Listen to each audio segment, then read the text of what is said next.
Hello students, इस video में हम क्या पढ़ने जा रहे हैं? न्यूक्लियस के बारे में। अब तक हमने क्या पढ़ा था? हमने लास्ट वीडियो में डिफरेंट कंपोनेंट्स के बारे में पढ़ रहे थे। उसमें से हमने क्या कवर कर लिया था? Plasma membrane and cell wall. अभी हम क्या पढ़ेंगे? न्यूक्लियस। न्यूक्लियस भी जो होता है सेल का कंपोनेंट होता है। अगर हम न्यूक्लियस के स्ट्रक्चर की बात करें सबसे पहले, तो न्यूक्लियस कैसा होता है? न्यूक्लियस जो है सेल में कहाँ लोकेटेड होता है? सबसे पहले ये देखें तो न्यूक्लियस जो है सेंट्रली लोकेटेड होता है। कहाँ लोकेटेड होता है? बिल्कुल सेल के सेंटर में प्रेजेंट होता है। जैसे ये कोई भी सेल है तो जो न्यूक्लियस होगा वो बिल्कुल सेंटर में प्रेजेंट होता है किसी भी सेल के। अगर हम न्यूक्लियस के स्ट्रक्चर की बात करें तो न्यूक्लियस कुछ इस तरह का होता है। न्यूक्लियस के अंदर जो है, सबसे पहले अगर हम मेम्ब्रेन की बात करें तो न्यूक्लियस जो है 2 लेयर से कवर्ड होता है, जिसको हम क्या बोलते हैं? Nuclear membrane. न्यूक्लियर मेम्ब्रेन जो है 2 लेयर से न्यूक्लियस कवर्ड होता है, और जो मेम्ब्रेन होती है उसके बीच में स्मॉल स्मॉल गैप्स प्रेजेंट होते हैं, जिनको हम क्या बोलते हैं? Nuclear pore. तो जो न्यूक्लियर मेम्ब्रेन है, 2 न्यूक्लियर मेम्ब्रेन्स होती है न्यूक्लियस में, उनको हम क्या बोलते हैं? Nuclear envelope. और जो न्यूक्लियस की मेम्ब्रेन होती है उसके अंदर स्मॉल पोर्स भी प्रेजेंट होते हैं, जिनको हम क्या बोलेंगे? Nuclear pores. अगर हम न्यूक्लियर पोर्स की बात करें तो न्यूक्लियर पोर्स किसके लिए होते हैं? इन न्यूक्लियर पोर्स के थ्रू जो है ट्रांसपोर्टेशन होता है मटेरियल्स का। जैसे ये कोई भी सेल है, सेल के अंदर क्या प्रेजेंट होता है? न्यूक्लियस। और सेल के अंदर न्यूक्लियस के अलावा क्या क्या प्रेजेंट होता है? साइटोप्लाज्म भी होता है। तो जो मटेरियल साइटोप्लाज्म से न्यूक्लियस के अंदर जाते हैं वो किन की वजह से जाते हैं? न्यूक्लियर पोर्स की वजह से।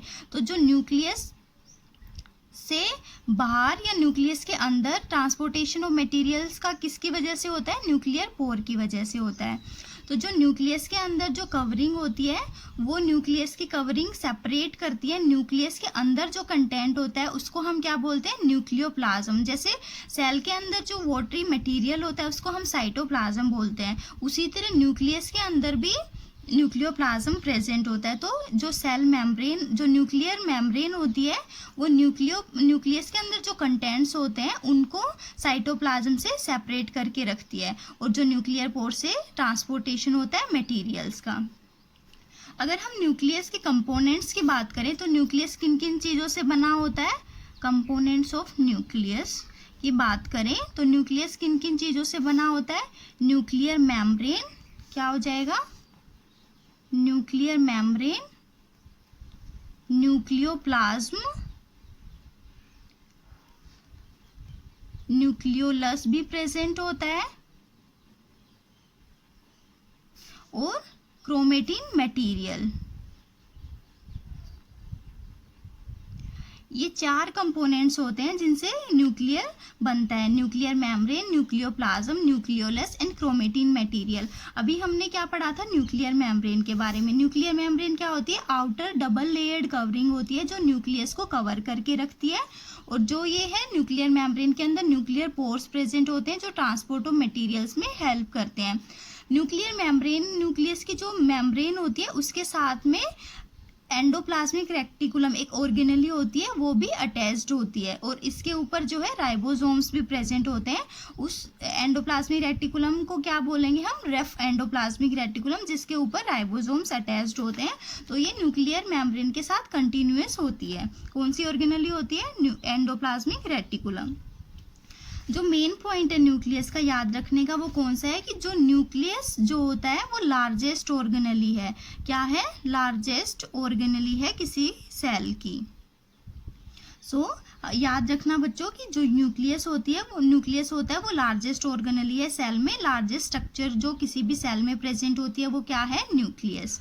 तो अगर हम सेकेंड कंपोनेंट की बात करें, न्यूक्लियस के सेकेंड कंपोनेंट की after nuclear membrane, that is nucleoplasm. तो न्यूक्लियोप्लाज्म क्या होता है? जैसे सेल में साइटोप्लाज्म होता है उसी तरह जो है सेल में वोटरी फ्लूइड होता है, ग्राउंड, जिसको हम ग्राउंड सब्सटेंस बोलते हैं। हम इसको ग्राउंड सब्सटेंस क्यों बोलते हैं? क्योंकि सारे जो न्यूक्लियस के अंदर जो चीज़ें प्रेजेंट होती हैं वो न्यूक्लियोप्लाज्म में ही प्रेजेंट होती हैं, इसलिए इसको हम न्यूक्लियोप्लाज्म को हम ग्राउंड सब्सटेंस भी बोलते हैं। तो जो न्यूक्लियोप्लाज्म होता है वो न्यूक्लियस के अंदर प्रेजेंट होता है और ये वोटरी मटेरियल होता है। So what is nucleoplasm? Nucleoplasm is semi fluid liquid semi-fluid liquid. So nucleoplasm is semi-fluid which is present in the nucleus. अगर हम थर्ड कंपोनेंट की बात करें जिससे न्यूक्लियस बना होता है, तो न्यूक्लियस के अंदर थर्ड कंपोनेंट क्या होता है? न्यूक्लियोलस. तो अब ये न्यूक्लियोलस क्या होता है? न्यूक्लियोलस जो है न्यूक्लियोप्लाज्म में प्रेजेंट होता है. किस में प्रेजेंट होता है? न्यूक्लियोप्लाज्म में.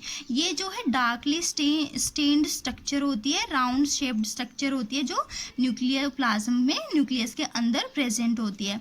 अब ये न्यूक्लियोलस क्या करता है? जो हमारा राइबोसोम्स होते हैं, राइबोसोम्स क्या होते हैं? जो प्रोटीन सिंथेसिस में हेल्प करते हैं. तो जो न्यूक्लियोलस होता है ये किस में हेल्प करते हैं? हेल्प करते हैं in the synthesis of ribosomes. Ribosomes को बनाने में जो है न्यूक्लियोलस हेल्प करता है. तो क्या फंक्शन हो जाएगा न्यूक्लियोलस का? It helps in the synthesis of ribosomes. और ये कहाँ प्रेजेंट होता है? न्यूक्लियोप्लाज्म में प्रेजेंट होता है इन द न्यूक्लियस. अगर हम फोर्थ कंपोनेंट की बात करें न्यूक्लियस का जिससे बना होता है वो क्या होता है? Chromatin material. तो अब क्रोमेटिन मटेरियल क्या होता है? जो न्यूक्लियस होता है उसके अंदर थ्रेड लाइक स्ट्रक्चर प्रेजेंट होती है. कैसे? जैसे कोई धागा होता है उसी की तरह अगर हम कोई धागा लें और उसको ज़मीन पे रख दें तो जैसे वो एक उलझी हुई सी शेप बना लेता है, उसी तरह जो है क्रोमेटिन मटेरियल जो है थ्रेड लाइक स्ट्रक्चर होती है जो न्यूक्लियोप्लाज्म में प्रेजेंट होती है. अगर हम क्रोमेटिन मटेरियल की बात करें, जैसे ये कोई भी सेल है, इसके अंदर जो थ्रेड लाइक स्ट्रक्चर प्रेजेंट होगा उसको हम क्या बोलेंगे? Chromatin material. तो क्रोमेटिन मटेरियल क्या करता है? जो जब हमारी जैसे कोई सारे सब लिविंग ऑर्गेनिजम्स किससे बने होते हैं? स्मॉल माइक्रोस्कोपिक सेल से बने होते हैं. तो एक सेल से तो पूरा ऑर्गेनिज्म, जैसे मल्टी सेलुलर ऑर्गेनिजम्स होते हैं तो उनमें बहुत सारी सेल्स होती हैं. तो ये सेल जो है एक सेल से डिवाइड करके कितनी 2 सेल्स बना लेती हैं. इसी तरह सेल्स में डिवीजन होता है. तो जब सेल डिवाइड करती हैं तो ये जो क्रोमेटिन मटेरियल होता है सेल के डिवीजन के टाइम जब एक सेल से 2 सेल बनती हैं तो क्या होता है? क्रोमेटिन मटेरियल जो है कंडेंस्ड हो जाता है. मतलब थ्रेड लाइक स्ट्रक्चर होती है पहले तो, लेकिन बाद में जो है इसकी एक डेफिनेट शेप हो जाती है, ये कंडेंस्ड हो जाता है और क्या बना लेता है? क्रोमोसोम्स बना लेता है. क्या बनाएगा?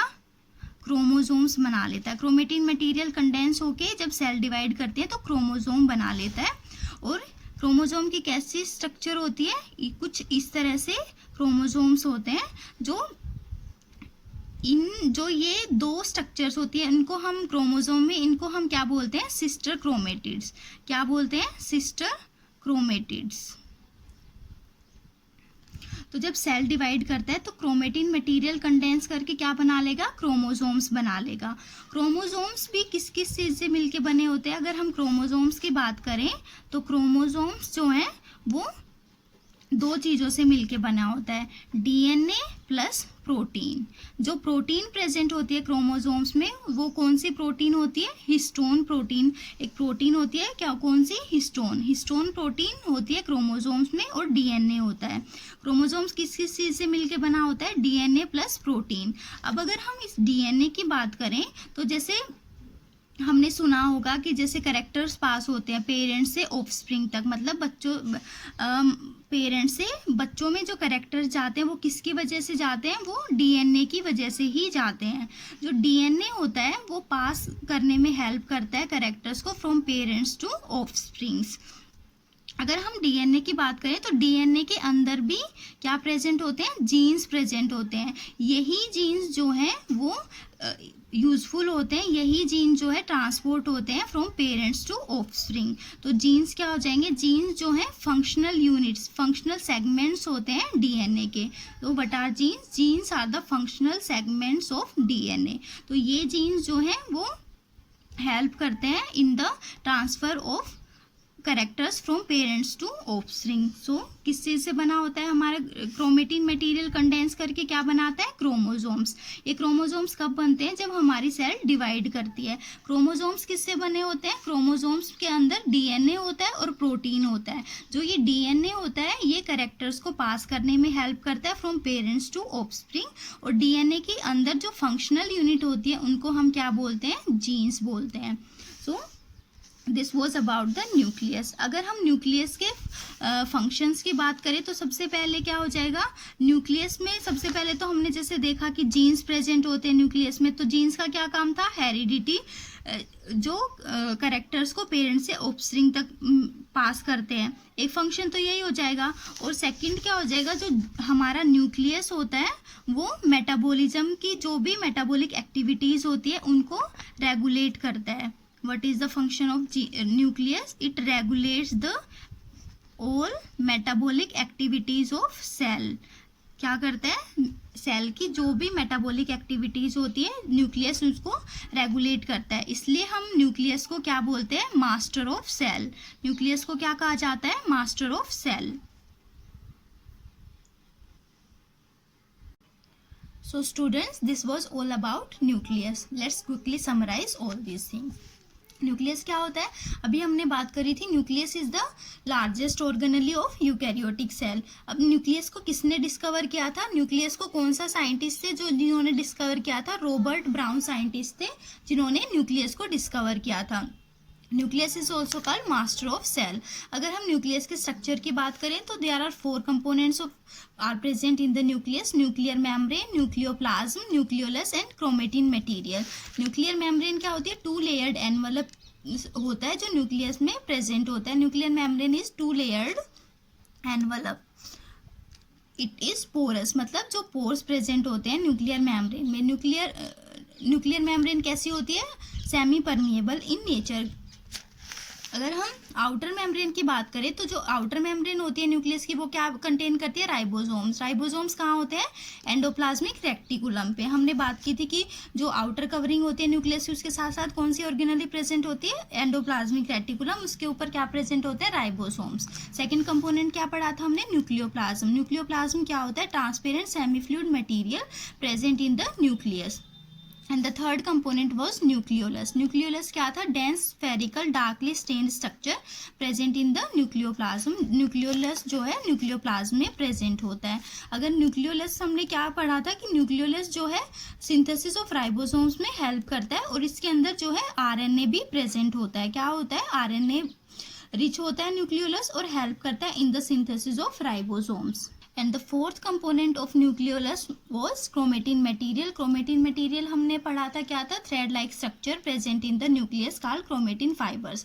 Chromatin materials condense होके क्या बनाते थे, chromosomes। और ये chromosomes किस चीज़ से बने हुए होते हैं, मिलके बने होते हैं, DNA प्लस प्रोटीन से मिलके बने होते हैं। अगर हम न्यूक्लियस के फंक्शंस की बात करें तो न्यूक्लियस जो है कंट्रोल करता है सेल मेटाबॉलिज्म को, और जितनी भी सेल की एक्टिविटीज़ होती हैं उन सबको न्यूक्लियस कंट्रोल करता है। It contains the genetic information that is required for growth and development of organism.